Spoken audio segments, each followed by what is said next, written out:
Hi. Hello. Welcome to Khyati connects. ఈ మధ్య కాలంలో గవర్నమెంట్ స్కూల్స్ అంటే ఆహ్, ఒక పేరెంట్ టీచర్ మీటింగ్ జరిగేంత రెస్పాన్సిబిలిటీకి రావడము అనేది కొద్దిగా అరుదైన విషయంగా చెప్పాలి. ఎందుకంటే లోకేష్ ఒక ఛాలెంజ్‌గా తీసుకొని ఎడ్యుకేషన్ మినిస్టర్‌గా అవ్వడం, దాని మీద ఎలాగైనా సరే తన ముద్ర వేయాలని ఆయన ఫీల్ అవ్వడం. ఎందుకంటే లోకేష్‌కి తొలి రోజు నుంచి ఉన్న పెద్ద ఇదేంటంటే, ఆయన ఇప్పుడు మంగళగిరిలో మనం గెలవము. ఎప్పుడో టీడీపీ గెలిచింది. అది కమ్యూనిస్టులు కంచుకోటగా ఉండేది. తర్వాత వైసీపీ మొన్న ఈ మధ్య గెలిచింది. ఓ పక్క చూస్తే రాజధాని ప్రాంతం. దీన్ని ఆయన ఒక ఛాలెంజ్‌గా తీసుకొని ఫస్ట్ అటెంప్ట్‌లో ఫెయిల్ అయ్యాడు. కానీ సెకండ్ అటెంప్ట్‌లో దాన్ని హిట్ అయ్యాడు. అంటే అక్కడ అత్యధిక మెజారిటీల్లో ఒకటో, రెండో, మూడో ప్లేస్ ఉందండి. అంటే లోకేష్‌కి ఈ ఛాలెంజింగ్‌గా తీసుకొని వర్క్ చేయడం అనేది ఒక హ్యాబిట్ అని చెప్పడానికి వస్తున్నాను నేను. అలాగా ఈ రోజున విద్యాశాఖని అది పనిగా తీసుకున్నాడు ఆయన.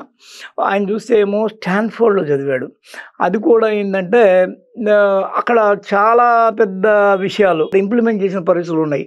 ఒక సమయంలో కార్యకర్తలకి శాలరీస్ కావచ్చు, ఆ తర్వాత డైరెక్ట్ క్యాష్ బెనిఫిట్ ఈ స్కీములు కావచ్చు, ఇవన్నీ ఫస్ట్ వినిపించినవి లోకేష్ నోట్లోంచే.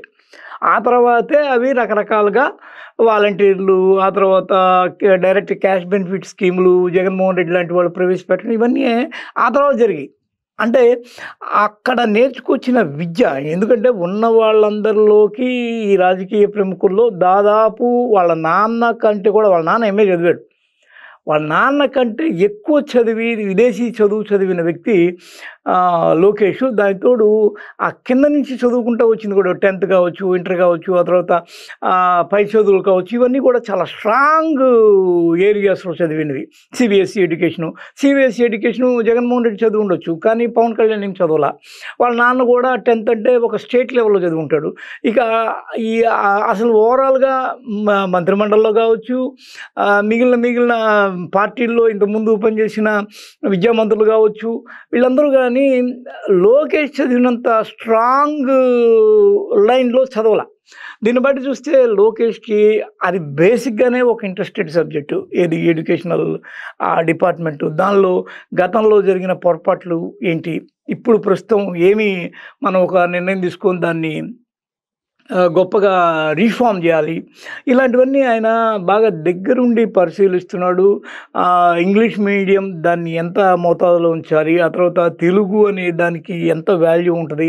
తర్వాత ఎందుకంటే ఈ భాషలకు సంబంధించి ఫస్ట్ విక్టిమ్ ఆయనే. ఆయన ఇంగ్లీష్‌లో మాట్లాడినంత గొప్ప ఫ్లోలో తెలుగులో మాట్లాడలేడు. ఇవన్నిటిని గుర్తించి వాళ్ళకి ఎంత మోతాదులో ఇవ్వాలి, వాళ్ళ బుక్స్ ఏంటి, ఆ తర్వాత వాళ్ళ యొక్క ఆ బ్యాగ్స్ ఏంటి, లేపోతే ఇతరత్ర వాళ్ళకి అందించాల్సిన ఫుడ్ ఏంటి, బాగలేకపోతే బాగలేదన్నట్టు స్వయంగా వాళ్ళే తల్లిదండ్రులిద్దరూ కూర్చొని అది పనిగా అక్కడ ఆ ఫుడ్ తిని, ఆ పేపర్ ప్లేట్‌లతో సహా ఎత్తి, లేదు ఇక్కడ ఏం లోటుపాట్లున్నాయి